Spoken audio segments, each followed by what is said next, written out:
Assalamualaikum warahmatullahi wabarakatuh. A'udzubillahi minasyaitonirrajim. Bismillahirrahmanirrahim. Alhamdulillahi rabbil alamin. Wa bihi nasta'inu ala umurid dunya waddin. Asyhadu an la ilaha illallah wahdahu la syarikalah wa asyhadu anna Muhammadan abduhu wa rasuluh la nabiyya ba'dah. Allahumma shalli ala Muhammad wa ala ali Muhammad kama shallaita ala ali Ibrahim innaka Hamidum Majid. Allahumma barik ala Muhammad wa ala ali Muhammad kama barakta ala ali Ibrahim innaka Hamidum Majid. Subhanaka la ilma lana illa ma 'allamtana innaka antal alimul hakim. Rabbi shrah li sadri wa yassir li amri wahlul 'uqdatam min lisani yafqahu qawli. Amma ba'd.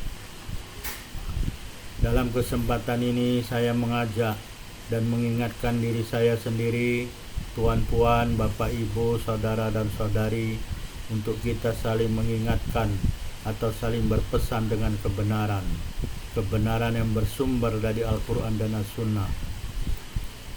Tuan-puan, bapak ibu, saudara dan saudari sekalian yang dirahmati Allah Subhanahu wa taala, kita sambung perbincangan kita mengenai fiqhus shalah, yaitu sifat salat menurut sunnah Rasulullah sallallahu alaihi wasallam dan mazhab ulama.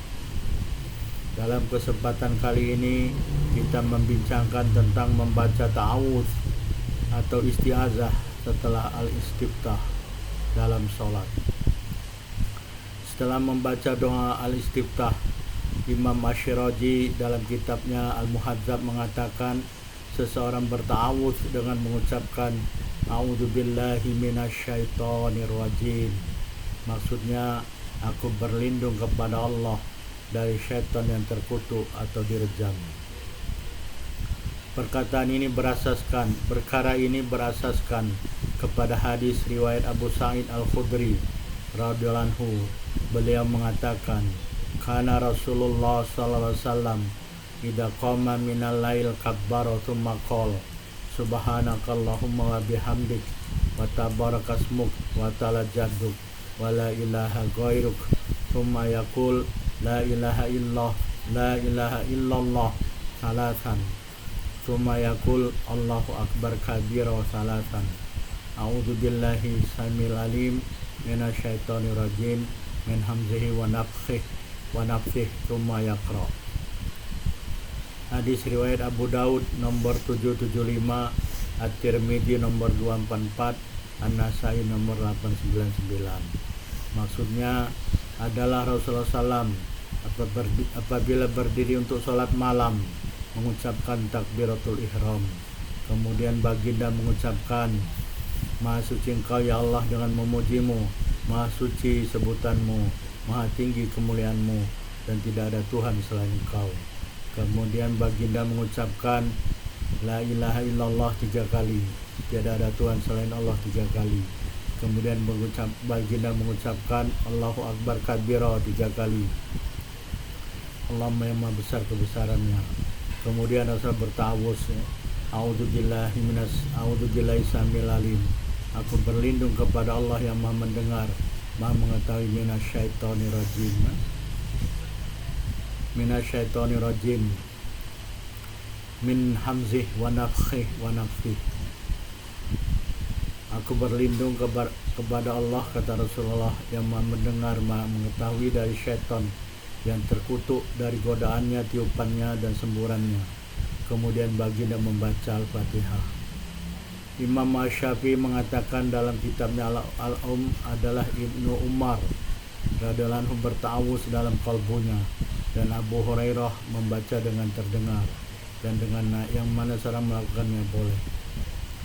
Abu Ali At-Tabari mengatakan disukai bahwa tidak memperdengarkan ta'awuz, karena ta'awuz bukan bacaan Al-Quran dan tidak ada ilmu untuk mengikutinya. Disukai membaca ta'awuz dalam rakaat yang pertama. Imam Asy-Syafi'i mengatakan dalam Al-Um bahwa sedang berta'awuz dalam rakaat pertama. Dan ada yang berpendapat bahwa apabila seorang mengucapkannya dalam setiap rakaat, maka perkara tersebut adalah baik. Imam An-Nawawi dalam kitabnya Al-Majmu' mengatakan hadis Abu Sa'id Al-Khudri radhiyallahu anhu adalah asing. Imam At-Tirmidzi dan selainnya mendhaifkannya dan hadis ini dhaif. At-Tirmidzi mengatakan bahwa Ahmad bin Hanbal mengatakan hadis ini tidak sahih. Jadi yang tadi Rasulullah bertawuz a'udzubillahi samil alim minasyaitonir rajim min hamzi wa nafkhi wa nafthi adalah hadis dhaif kata Imam At-Tirmidzi. Dan Imam Ahmad bin Hanbal juga mengatakan hadis tersebut tidak sahih. Adapun yang menjadi sandaran untuk dalil ta'awuz, dalil isti'adzah, memohon perlindungan kepada Allah Subhanahu wa taala dalam salat adalah firman Allah Subhanahu wa taala dalam Al-Qur'an surat ke-16 surah An-Nahl ayat 98, yaitu fa idza qara'tal Qur'an fasta'idz billah minasyaitonir rajim. Maksudnya, lalu apabila kamu telah hendak membaca Al-Qur'an, maka memohonlah perlindungan kepada Allah Subhanahu wa taala dari syaitan yang terkutuk atau syaitan yang direjam. Bahwasanya Imam Masyarazi memulai dengan hadis bukan dengan ayat Al-Quran, karena sesungguhnya zahir ayat adalah bahwa memohon perlindungan setelah membaca Al-Quran. Tidak ada di dalam ayat tersebut tata cara memohon perlindungan. Lalu beliau berdalil dengan hadis, karena sungguhnya dalam hadis ada penjelasan tempat dan tata cara memohon perlindungan. Namun hadis tersebut adalah dhaif, maka jawabannya adalah berdalil dengan ayat Al-Quran. Adapun hukum ta'awuz adalah sunnat dan bukan wajib. Pendapat ini adalah pendapat mazhab Asy-Syafi'i dan jumhur ulama. Dalilnya adalah hadis tentang orang yang sholatnya salah. Al-Abdari telah menukil dari Atha dan Ats-Tsauri bahwa kedua-duanya mewajibkan ta'awuz. Al-Abdari mengatakan diriwayatkan dari Dawud dua riwayat. Satu riwayat adalah wajib sebelum membaca Al-Fatihah dan dalilnya adalah zahir ayat Al-Quran. Selanjutnya ta'awuz dalam setiap rakaat. Imam An-Nawawi mengatakan dalam kitabnya Al-Majmu' bahwa sesungguhnya ta'awuz disyariatkan pada awal rakaat sholat, dan seseorang setelah membaca al-istiftah mengucapkan ta'awuz a'udzubillahi minasyaitonir rajim. Ini adalah pendapat masyhur yang dinaskan oleh Imam Asy-Syafi'i dan jumhur ulama telah memutuskan dengannya. Tentang ta'awuz ada pendapat bahwa disukai seorang untuk mengucapkan a'udzubillahi samil alim minasyaitonir rajim. Maksudnya aku berlindung kepada Allah yang Maha mendengar, Maha mengetahui dari syaitan yang terkutuk. Al-Bandaniji telah memutuskan dengannya dan Arafi telah menghikayatkannya, dan pendapat ini adalah asing. Imam An-Nawawi mengatakan bahwa Imam Asy-Syafi'i dalam Al-Um dan kalangan ulama Asy-Syafi'i mengatakan bahwa ta'awuz berjaya dilakukan dengan setiap kalimat yang mengandungi permohonan berlindung kepada Allah Subhanahu wa taala dari syaitan yang terkutuk.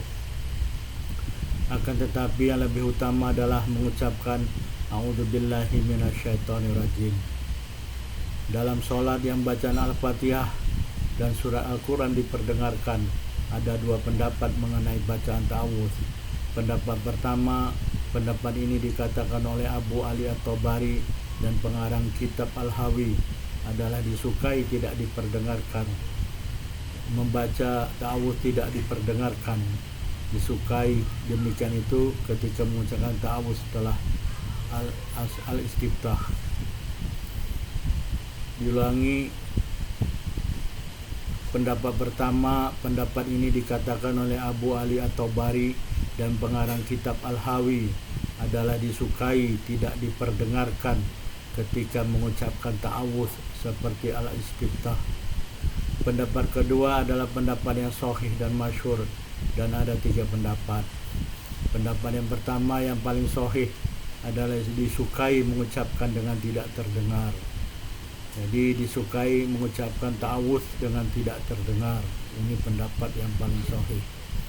Pendapat kedua adalah disukai dibaca dengan terdengar, karena sesungguhnya mengikuti bacaan Al-Fatihah. dan menyerupai ucapan amin. Sebagaimana kalau diucapkan di luar sholat, maka diucapkan dengan terdengar.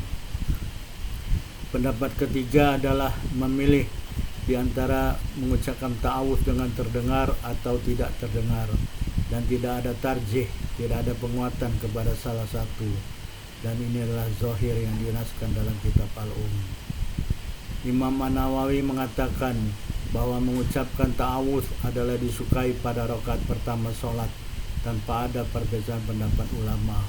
Mengenai disukainya mengucapkan ta'awudz pada awal setiap rakaat ada 3 pendapat.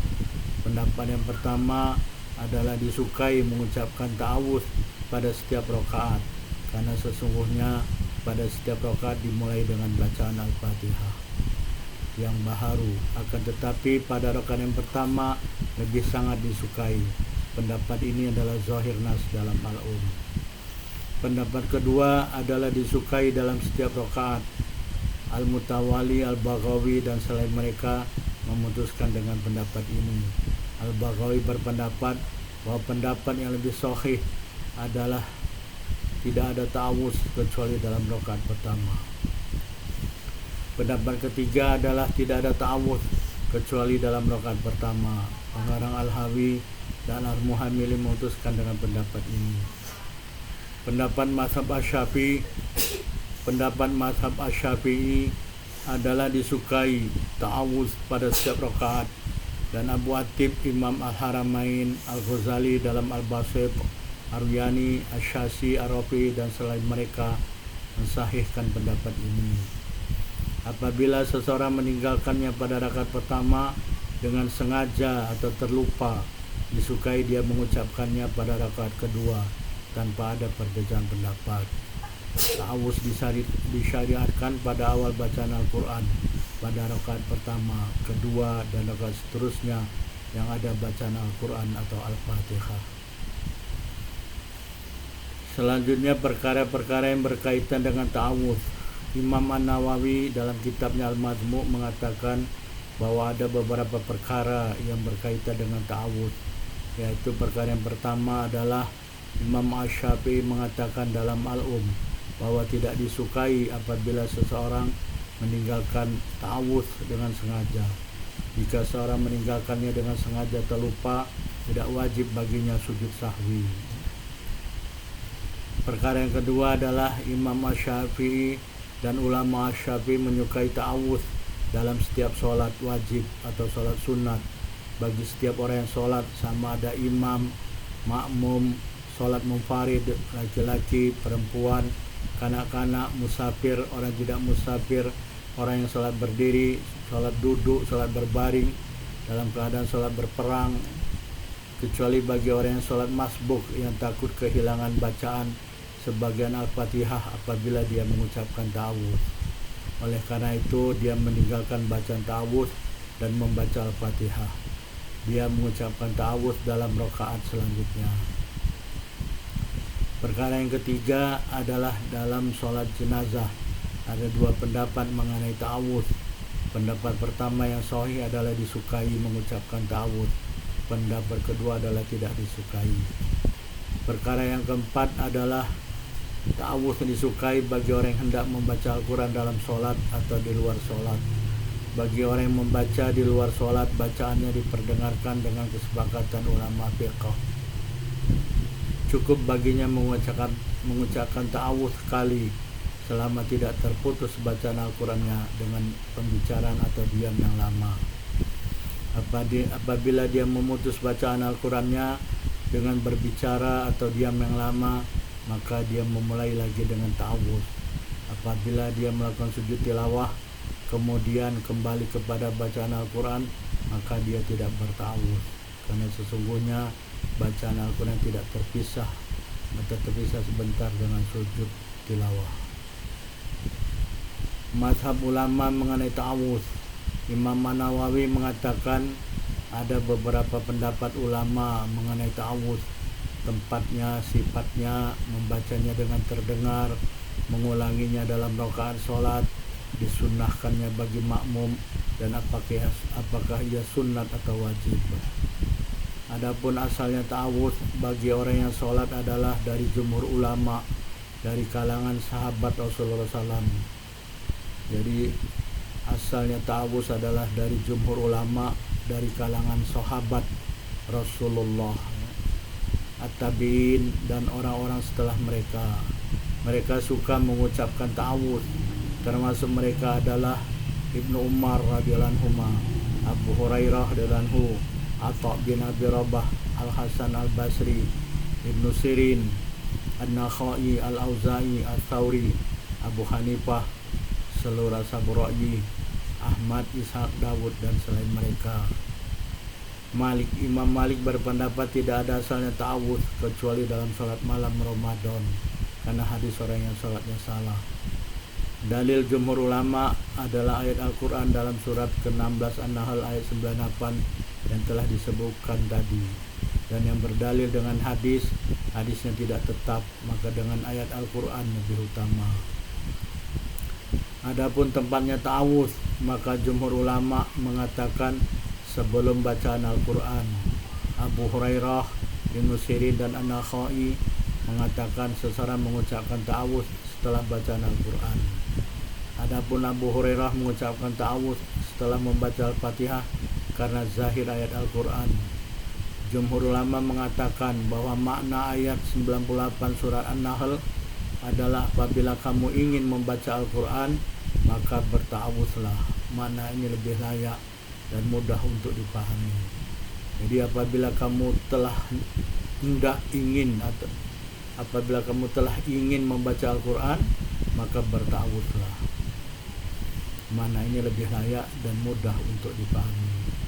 Adapun sifat ta'awudz, maka ulama Syafi'i dan kebanyakan ulama mengatakan bahwasanya disukai seseorang mengucapkan a'udzubillahi minasyaitonirrajim. Ada beberapa pendapat lain mengenai ucapan ta'awudz. Abu Atib mengatakan bahwa Sauri berpendapat disukai bahwa seorang mengucapkan a'udzubillahi minasyaitonirrajim, innallaha huwas samiul alim. Maksudnya, aku berlindung kepada Allah dari syaitan yang terkutuk. Sesungguhnya Allah Subhanahu wa taala Maha mendengar dan Maha mengetahui. Al-Hasan bin Shalih berpendapat seseorang mengucapkan a'udzubillahi samiul alim minasyaitonirrajim. Maksudnya, aku berlindung kepada Allah yang Maha mendengar, Maha mengetahui dari syaitan yang terkutuk.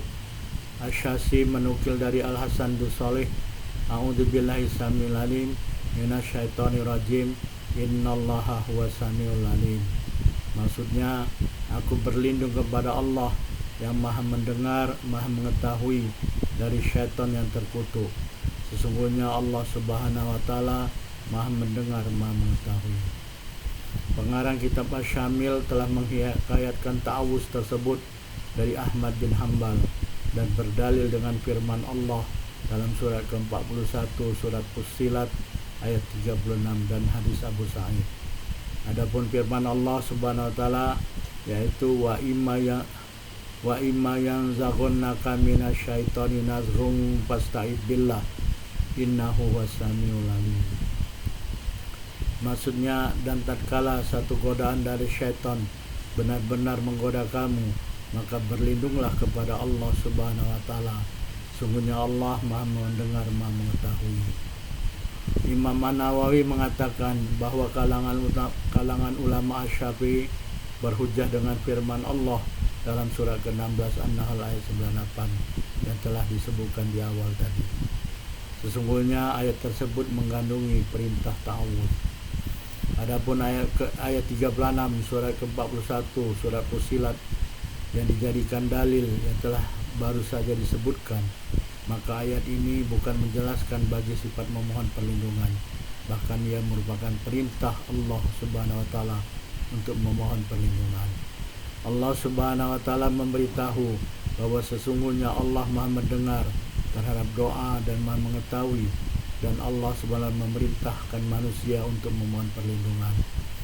Sedangkan ayat 98 dari surat ke-16 surah An-Nahl lebih dekat kepada sifat memohon perlindungan dan ia lebih utama.